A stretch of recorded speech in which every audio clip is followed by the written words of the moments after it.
one of the reasons, of many reasons why men in society continue to remain silent is the fact that the history of certain men, especially black men, of oppression means that they live in a perpetual state of trauma. And anybody who's a trauma has no voice and will remain silent. And the way that the expression of that silence comes out is through aggression, through violence, through depression, alcohol and substance misuse. But that's what's missing from a lot in the community and various families where there's domestic violence happening. Because man's coming in the house already pressure out on road.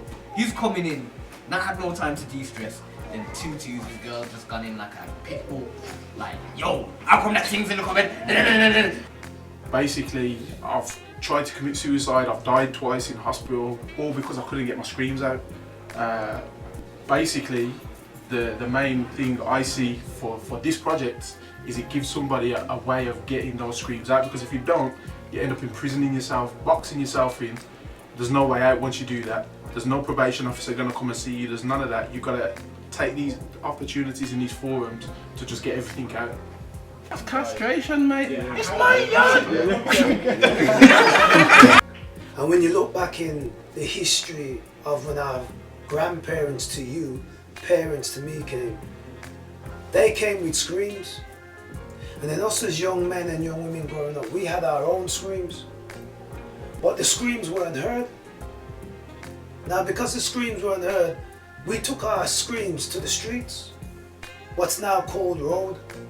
And from a big man perspective, that scream is continual, because today, with grey hairs, 30, 40 years on, we see our children and grandchildren still screaming, still doing the same issues facing them, and they're screaming. And as a father, we look on and we say to ourselves, I can see my son screaming, but I can't reach out to him because maybe I've had baby mother problems and I ain't had the chance to rebuild the relationship.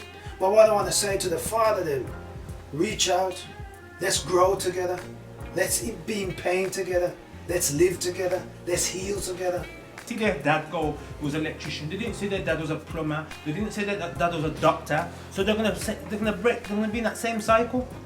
There's an African-American novelist called Ralph Ellison who wrote a book called Invisible Man. And the opening part of the book, he states very clearly, where his main character says, I'm invisible not because I'm a ghost in an Edgar Allan Poe ghost story, but because society refuses to see me. Many black men live in a society where they're rendered invisible.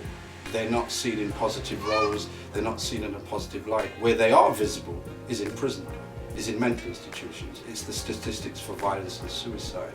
So one of the problems with being invisible and silence, it means that we become ill, we don't communicate, and if we don't communicate with those we love for, they become affected, they then become infected, and we have a complete social and communal breakdown. So in some respects, not only do we need to transcend the invisibility, but we need to break the silence so that we could become wealthy in terms of our health.